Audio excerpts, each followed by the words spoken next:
Assalamualaikum warahmatullahi wabarakatuh. Halo teman-teman, di sini saya akan mempresentasikan hasil diskusi kelompok 5 yang berjudul Biogeokimia. Nah, ada anggota kelompok kami. Yang pertama ada Puji Rahayu, Zahra Iin Fitriana, Alfiati Nadhiroh, Vina Febrianti, dan saya sendiri, Stiko Maria. Unity of Sense dari materi ini yaitu pada surat Al-Hijr ayat 28 yang berbunyi A'udzubillahi minasyaitonirrajim Bismillahirrahmanirrahim. Wa idza qala rabbukal lil malaikati inna khaliq basyaram man salsali man hamai masnun, yang artinya, ingatlah ketika Tuhan berfirman kepada malaikat, sesungguhnya aku akan menciptakan seorang manusia dari tanah liat kering dan lumpur hitam yang dibentuk. Nah, jadi ayat ini yang menyambung di biogeokimia adalah manusia akan diciptakan dari tanah liat kering dan lumpur hitam yang dibentuk dan disempurnakan oleh rohnya. Selanjutnya, apa sih yang dimaksud biogeokimia? Biogeokimia adalah ilmu yang mempelajari interaksi antara komponen biotik atau makhluk hidup dan abiotik makhluk tak hidup dalam sebuah ekosistem, serta siklus unsur-unsur kimia di dalamnya. Yang selanjutnya, pengertian menurut Priastomo dan kawan-kawan pada tahun 2021. Biogeokimia adalah proses pertukaran unsur-unsur kimia antara komponen biotik dan abiotik dalam suatu ekosistem. Dalam siklus ini, materi yang berada pada setiap tingkat trofik tidak hilang tetapi terus didaur ulang. Apa sih maksudnya? Maksudnya bahwa komponen biotik dan abiotik dalam suatu ekosistem biogeokimia pada setiap tingkat trofiknya itu tidak akan pernah hilang dan terus didaur ulang. Begitu. Baik, selanjutnya fungsi biogeokimia. Fungsi dari biogeokimia adalah 1. Mengatur siklus nutrisi. 2. Menjaga keseimbangan ekosistem. 3. Berkontribusi dalam pengendalian polusi. 4. Membantu memahami dampak aktivitas manusia terhadap siklus alami. Nah, di sini mengatur siklus nutrisi yaitu siklus biogeokimia seperti siklus karbon, siklus nitrogen, siklus fosfor, dan air membantu mengalirkan unsur-unsur penting ke seluruh komponen ekosistem.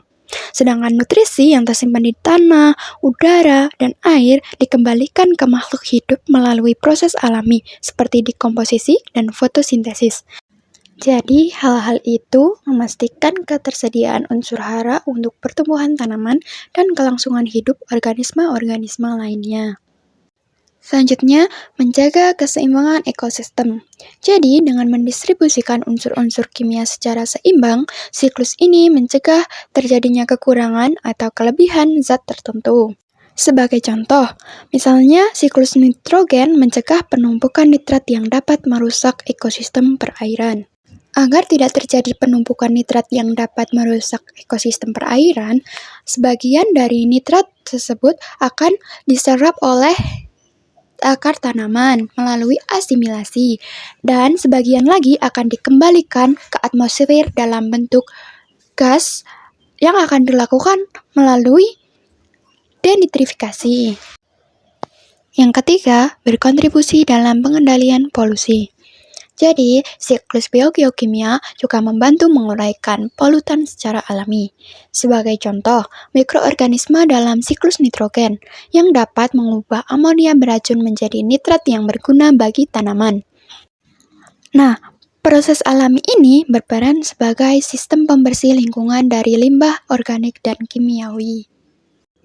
Yang keempat, membantu memahami dampak aktivitas manusia terhadap siklus alami.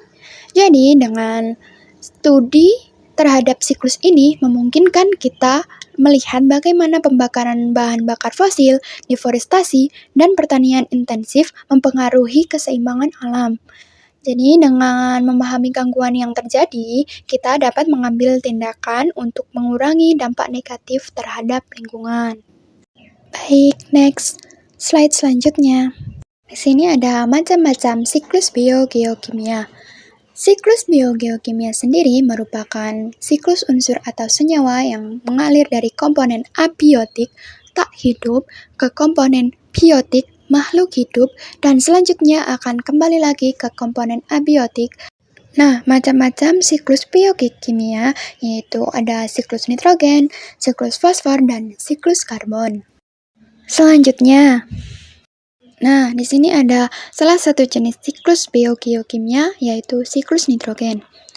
Nitrogen adalah unsur penting bagi kehidupan, terutama untuk pertumbuhan tanaman karena dibutuhkan dalam pembentukan protein dan asam nukleat. Pertama, nitrogen di atmosfer dalam bentuk gas atau N2 ini kan tidak bisa langsung digunakan oleh tumbuhan. Nah, untuk itu diperlukan proses fiksasi nitrogen oleh bakteri pengikat nitrogen yang terdapat di akar tanaman polong-polongan atau legumes. Kemudian, bakteri pengikat nitrogen di akar tanaman polong-polongan seperti kacang-kacangan atau di tanah mengubah nitrogen bebas atau N2 menjadi amonium NH4+. Nah, bakteri pengikat nitrogen di akar tanaman polong-polongan atau legum ini seperti rhizobium yang bersimbiosis di pintil akar. Kemudian bakteri yang bebas di tanah itu seperti azotobakter. Di sisi lain, ketika tumbuhan dan hewan mati atau mengeluarkan limbah, bakteri pengurai atau dekomposer seperti jamur dan bakteri anaerob menguraikan materi organik tersebut menjadi amonium NH4+ di tanah melalui proses amonifikasi.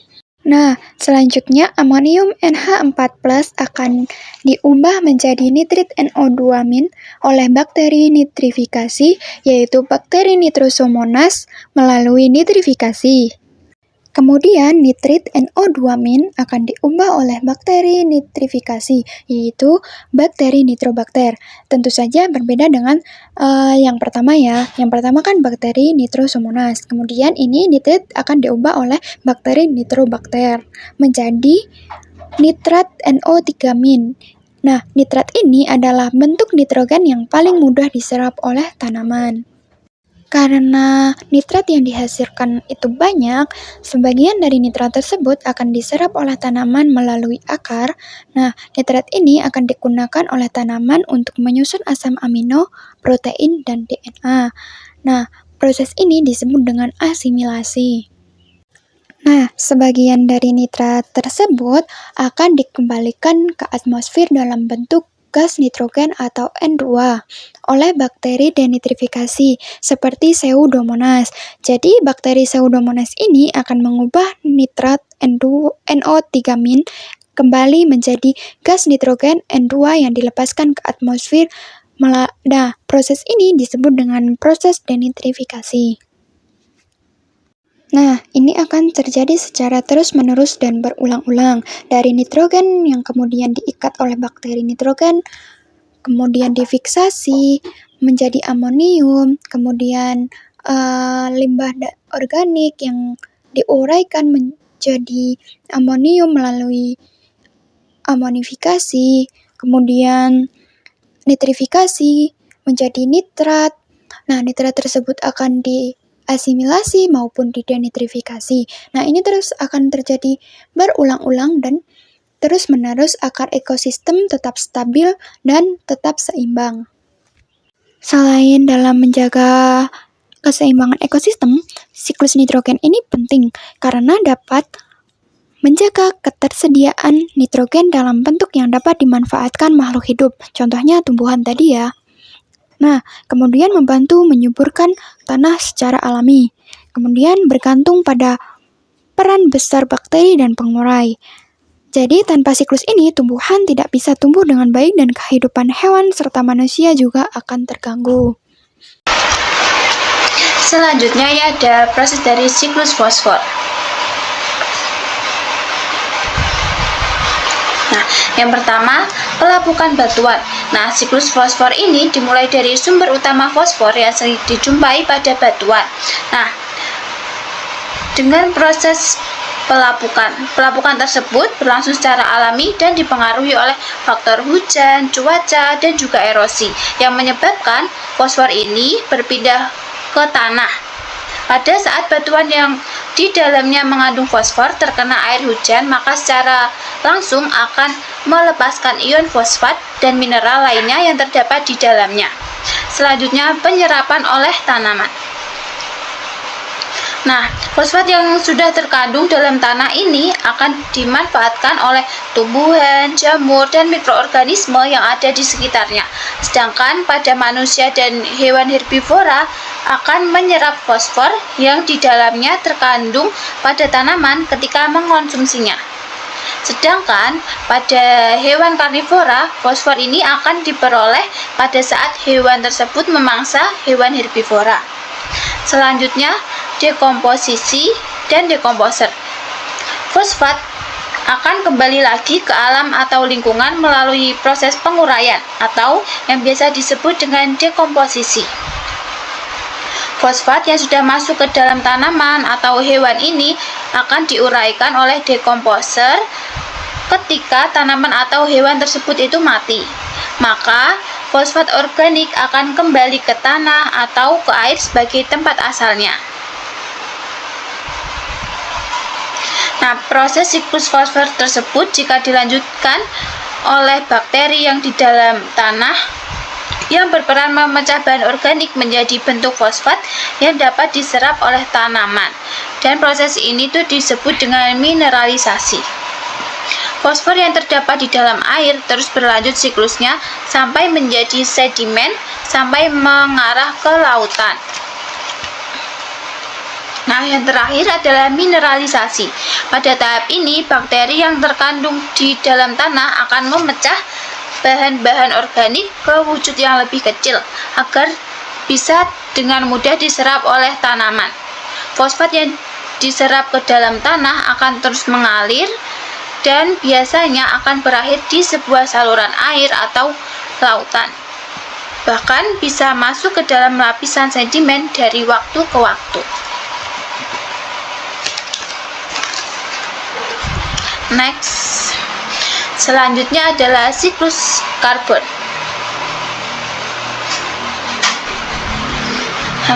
Pertama, tumbuhan ini akan menyerap CO2 di udara dan digunakan untuk proses fotosintesis. Nah, proses fotosintesis tersebut ini akan melepaskan oksigen di udara. Oksigen yang dilepaskan ini akan dihirup oleh hewan dan juga manusia dalam proses respirasi. Hewan dan manusia ini akan melepaskan karbon dioksida. Kemudian, sedangkan pada tumbuhan ini lama-kelamaan itu akan mati. Nah, tumbuhan yang mati ini akan mengalami pembusukan atau terdeposisi menjadi humus. Pengendapan pada lingkungan berair akan membentuk gambut. Nah, gambut ini akan menjadi sejenis batu bara setelah melewati periode waktu geologis. Batu bara yang digunakan untuk aktivitas industri manusia dan aktivitas manusia akan melepaskan CO2 ini ke udara. Sedangkan di dalam air, produsen air seperti fitoplankton akan menyerap CO2 dan digunakan untuk proses fotosintesis dan juga akan melepaskan oksigen. Nah, di dalam air ini juga terdapat rantai makanan, yaitu fitoplankton akan dimakan oleh zooplankton dan akan dimakan oleh hewan besar seperti paus. Nah, paus ini tuh lama-kelamaan juga akan mati, kemudian berubah menjadi minyak bumi. Kemudian minyak bumi ini tuh digunakan untuk aktivitas manusia dan aktivitas industri. Kemudian aktivitas industri ini dan manusia akan melepaskan CO2 ke udara. Nah, selain itu aktivitas gunung berapi, terus aktivitas pembakaran sampah ini juga akan melepaskan CO2 ke udara. Yang selanjutnya ada interaksi antar organisme. Apa sih interaksi itu? Lingkungan suatu organisme terdiri dari komponen biotik atau makhluk hidup dan abiotik benda tak hidup. Yang merupakan komponen biotik meliputi produsen, konsumen, dan dekomposer, sedangkan komponen abiotik meliputi faktor-faktor seperti cahaya, matahari, suhu, tanah, dan lain-lain. Nah, semua makhluk hidup ini saling bergantung dan berinteraksi. Jadi interaksi antar organisme ini bahwa makhluk hidup dan tidak hidup itu saling berinteraksi dalam satu habitat, dalam satu kehidupan begitu. Nah, interaksi antar organisme dapat digolongkan menjadi 5. Yang pertama ada netral, predasi, simbiosis, antibiosis, kompetisi. Yang pertama ada interaksi netral. Apa sih interaksi netral itu? Ya, interaksi netral merupakan hubungan tidak saling mengganggu antar organisme dalam habitat yang sama, yang sifatnya tidak menguntungkan dan tidak merugikan kedua belah pihak. Mereka hanya hidup di dalam ekosistem yang sama, tidak ada persaingan dan mangsa-memangsa dalam interaksi ini. Contohnya dalam kambing dan ayam di dalam satu habitat. Nah, kambing dan ayam ini saling bersama di dalam satu habitat tetapi tidak saling diuntungkan dan tidak saling dirugikan karena mereka masing-masing memiliki makanan yang cukup di situ. Nah, di situ saling berinteraksi, saling berhubungan dan tidak saling diuntungkan dan tidak saling dirugikan di kedua pihak tersebut. Tapi kan kambing dan ayam tersebut di dalam satu habitat tetapi dan tidak diuntungkan dan tidak dirugikan di kedua belah pihak tersebut karena mereka memiliki makanan masing-masing, bereproduksi masing-masing. Terus selanjutnya interaksi predasi. Predasi adalah hubungan antara pemangsa dan mangsa yang sangat erat dan penting dalam menjaga keseimbangan ekosistem. Contohnya dalam pada gambar itu terdapat zebra dan singa. Nah, zebra dan singa ini saling menyeimbangkan sebuah ekosistem. Kenapa? Bahwasanya singa itu memangsa zebra untuk menyeimbangkan ekosistem. Jika zebra ini berlebihan populasinya, maka ekosistem itu tidak akan seimbang begitu. Jadi singa membantu untuk menjaga keseimbangan dengan memakan atau memangsa zebra. Kan tadi sudah dijelaskan mengenai interaksi simbiosis ya. Pasti kalian sudah tahu simbiosis itu dibagi menjadi 3, yaitu simbiosis mutualisme, simbiosis parasitisme, dan simbiosis komensalisme. Yang pertama ada simbiosis mutualisme. Simbiosis mutualisme itu merupakan hubungan antara dua makhluk hidup yang saling menguntungkan tanpa ada pihak yang dirugikan. Nah, simbiosis mutualisme itu bisa dengan kata kuncinya itu menguntungkan atau saling menguntungkan. Nah, kenapa bisa dibilang begitu? Jadi mutualisme itu kan hubungan antara dua makhluk hidup yang sama-sama dapat untung ya. Kemudian kita langsung saja ke contohnya. Di sini itu di mana dicontohkan ada lebah ini. Lebah ini itu nantinya dia ini akan mendapatkan nektar sebagai makanannya. Sedangkan si bunga ini nantinya dia akan terbantu dalam penyebaran serbuk sarinya. Biar apa? Biar bisa berkembang biak. Nah, jadi keduanya ini kan nanti sama-sama autum ya, sama-sama senang. Jadi simbiosis mutualisme itu simbiosis yang saling menguntungkan. Kemudian ada simbiosis parasitisme. Simbiosis parasitisme yaitu satu makhluk hidup yang mendapatkan keuntungan tetapi merugikan makhluk yang menjadi teman simbiosisnya. Nah, kalau parasitisme ini beda cerita, di mana satunya untung dan satunya rugi. Kemudian di dalam sini itu dicontohkan seperti tumbuhan benalu ini ya, putri malu. Dia ini menempel ke pohon yang lain. Buat apa? Buat menyerap sari makanannya. Kemudian tumbuhan parasit kan tidak memiliki klorofil ya, sehingga dia ini bergantung pada inangnya. Untuk apa? Untuk bertahan hidup. Kemudian si inangnya ini nanti efeknya kan jadi terganggu pertumbuhannya.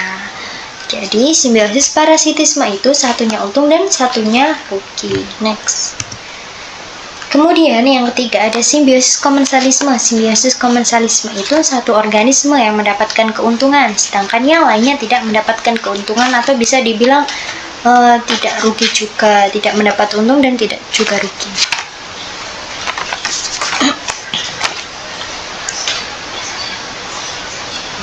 Kemudian di dalam sini tuh dicontohkan dengan ikan badut dan anemon laut. Di mana ikan badut ini dia bersembunyi di dalam sela-sela anemon laut. Untuk apa? Dia ini bersembunyi untuk ngumpet dari predator atau bersembunyi dari predator. Namun anemonnya ini ya biasa aja gitu, tidak terganggu atau tidak dirugikan karena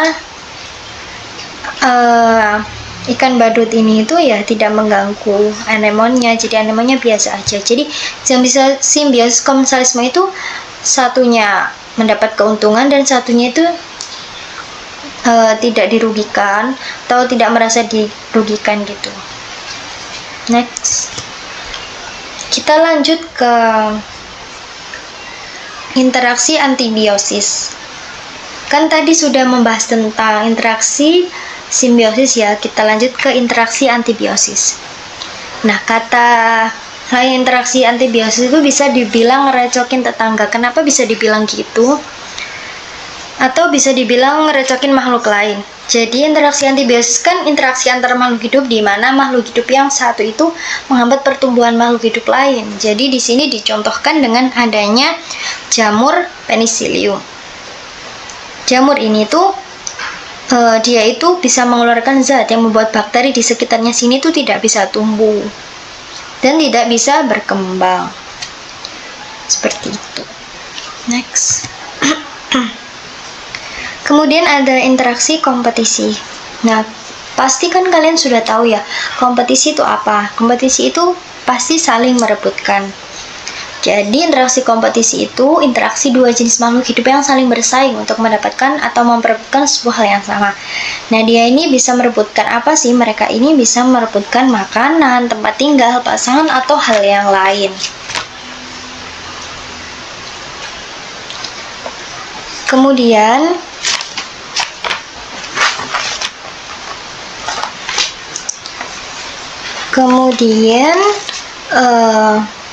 di dalam sini itu dicontohkan dengan dua kuda Nil.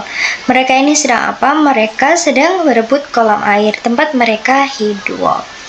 Nah, di dalam kompetisi ini kan biasanya terdapat satu yang kuat, itu berarti yang menang atau yang dapat bertahan hidup. Jadi intinya, semua interaksi makhluk hidup itu penting. Buat apa? Buat menjaga keseimbangan alam. Ada yang saling membantu, ada yang juga nyusahin, ada juga yang berebut. Nah, tapi semua itu nantinya akan membuat ekosistem itu tetap jalan sesuai dengan perannya masing-masing, seperti itu. Ada produktivitas ekosistem.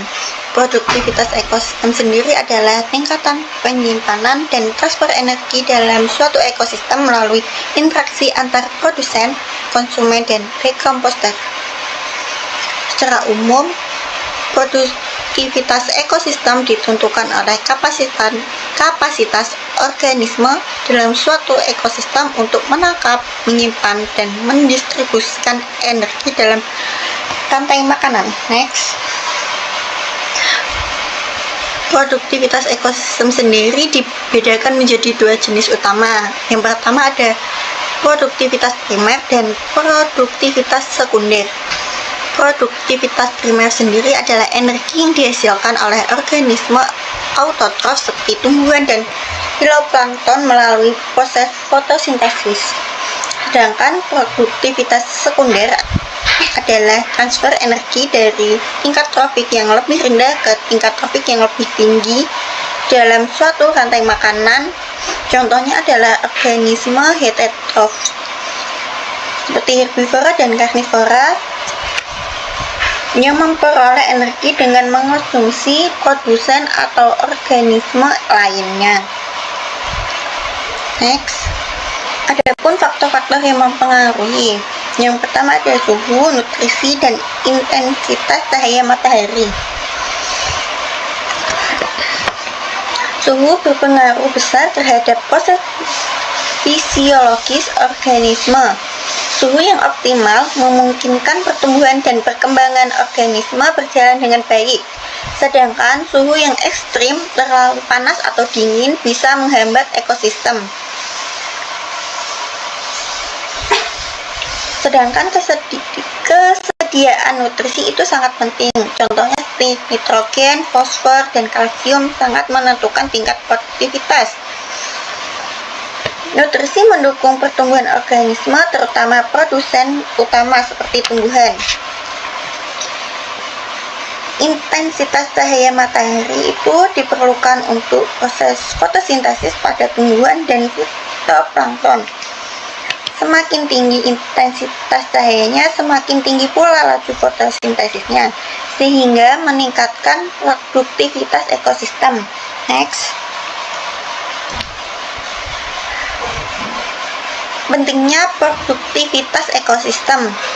Dalam perspektif keberlanjutan, pemahaman tentang produktivitas ekosistem sangat penting untuk mengelola sumber daya alam.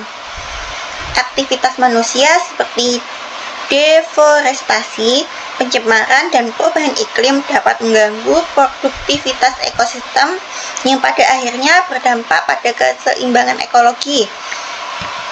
Oleh karena itu, strategi konservasi seperti rehabilitasi hutan, pengolahan perikanan, serta pemanfaatan energi terbaru menjadi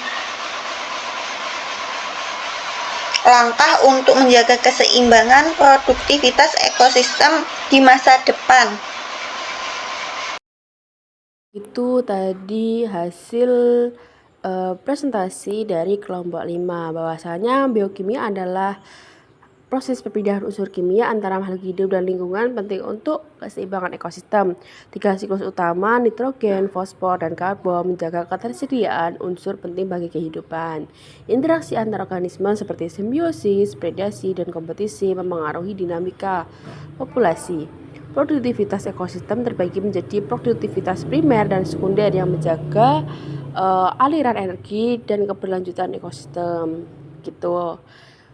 Terima kasih teman-teman yang telah mendengarkan, menyempatkan waktu untuk mendengarkan presentasi dari kami. Allahumma fiq. Wassalamualaikum warahmatullahi wabarakatuh.